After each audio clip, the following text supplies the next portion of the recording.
j'ai eu deux conversations majeures avec un grand starets de l'Église orthodoxe qui seront rapportées dans un livre que je vais publier un jour, qui est écrit. Et donc, je ne vais pas vous narrer aujourd'hui l'ensemble de ces conversations, mais une qui se rapporte à la méditation que je voudrais faire aujourd'hui. Le père Cléopas, du monastère de Siastria,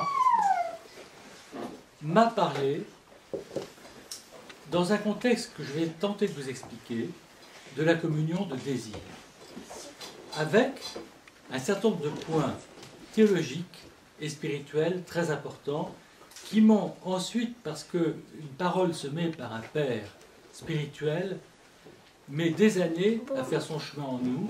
Elle est comme une graine qui devient, 40 ans après, un grand arbre. Et le grand arbre donne des fruits. Quand on reçoit la graine, on a la graine, mais on n'a pas tous les fruits. Il faut du temps. Et ce temps, je l'ai eu, et il y a toute une démarche spirituelle que m'a fait comprendre dans cet enseignement le père Cléopas. Que m'a dit le père Cléopas? Le contexte, c'est que dans l'Église orthodoxe, dans les pays orthodoxes, pratique qui se fait moins dans les paroisses orthodoxes en France, où on a pris des usages différents, on communie peu. Bien que l'enseignement des pères hésychastes est formel, je peux en citer comme ça une quantité, ils recommandent la communion fréquente, mais il y a une espèce de poids historique qui fait que l'Église orthodoxe, à mon avis, fait une erreur en faisant que les conditions pour recevoir le corps et le sang du Christ sont tellement difficiles, un jeûne absolu de 3 jours, que les personnes se préparent à communier 3 ou 4 fois par an et guère plus. Je me souviens d'un autre, de mon père spirituel, lui était mon véritable père spirituel, le père Benedictius, lui aussi roumain, monastère de Tchernica, dans les derniers jours de sa vie, me disait, il faudrait que on puisse appliquer aux laïcs les mêmes règles qu'aux prêtres qui, eux, ne sont pas tenus, parce que sinon ils ne pourraient jamais célébrer un jeûne strict de 3 jours, mais simplement un jeûne à partir du dimanche soir où on mange très peu, on ne mange pas de viande, et on se prépare par la prière à la communion eucharistique du lendemain. Ça, c'est le jeûne qui est appliqué aujourd'hui dans beaucoup de paroisses orthodoxes en France, mais qui est appliqué pour l'ensemble du clergé, diacres et prêtres. Ayant dit cela, ça c'est le contexte. Que me dit le père Cléopas? Nous ne pouvons pas, dans toutes les circonstances, recevoir, lors de la divine liturgie, le corps et le sang du Christ. Pour autant, il existe une communion invisible, car le Christ, dès la première prière, en fait même dès les prières de la prothèse, et dès la première prière, béni soit le règne du Père, du Fils et du Saint-Esprit, remplit toutes les parties de la liturgie, du commencement jusqu'à la fin. Il n'y a pas une partie de la liturgie où le Christ, dans l'Esprit Saint, inséparable de son Père, ne soit pas totalement présent. Et cette présence du Christ, elle permet une participation réelle, bien qu'il y ait une communion de désir, que ce jour-là, pour une raison X, nous ne pouvons pas nous approcher de son corps et de son sang, nous ne sommes pas pour autant, m'explique le starets Cléopas, privés du Christ.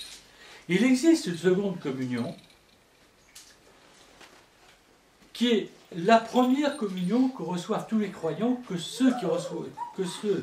autant ceux qui communient à son corps, à son sang, que ceux, plus nombreux dans l'Église d'Orient, qui n'y communient pas chaque dimanche. C'est la communion au Verbe. L'Évangile est le Verbe de Dieu. Lorsque nous entendons le diacre ou le prêtre proclamer l'Évangile, c'est le Verbe même de Dieu qui vient se déposer dans chacun de nous d'une manière réelle, qui vient vivre en nous dans sa parole. C'est une communion avant la communion que de recevoir le Christ dans sa parole. Donc nous voyons que nous ne sommes pas, même si des conditions font que nous ne pouvons pas ce dimanche communier au corps et au sang du Christ, nous ne sommes pas privés du Christ.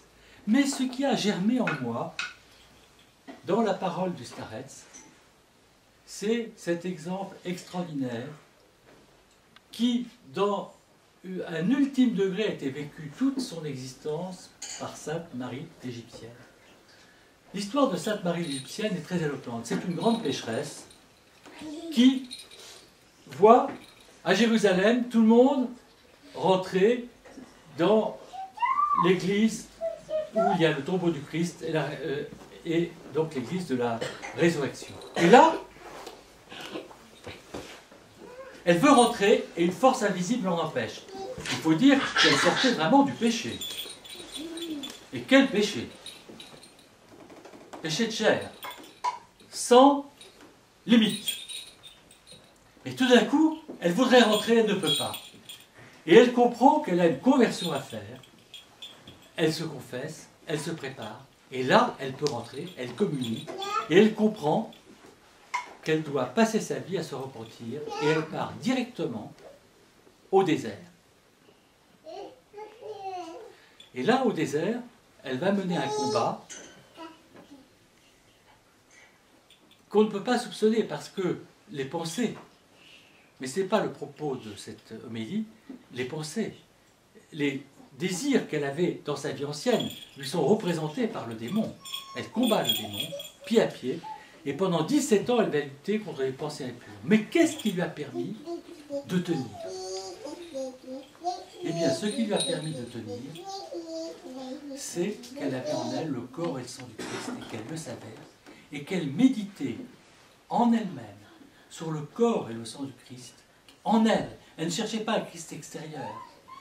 Elle adorait le Christ intérieur qui était déposé en elle, dans son corps et dans son sang. Elle voulait rendre ce vase impur qui avait reçu, purifié certes par la confession, mais il y a une distinction entre être absous de ses fautes et purifié des conséquences du péché qui mettent des années de larmes, de baptême des larmes, pour pouvoir effacer la passion qui a provoqué l'acte délétère. Autre chose, être délié sacramentellement, ce qu'elle a été de son péché, autre chose, être purifié de la passion qui a provoqué ce péché, et là, il faut une très grande ascèse. Cette distinction est faite quand nous voyons le roi David confesser l'adultère devant le prophète Nathan, qui lui dit, parce que tu as reconnu ton péché, tu en es délivré, et le roi David va pleurer des années sur sa couche, baptême des larmes, pour être purifié de la passion qui l'avait conduit à ce péché.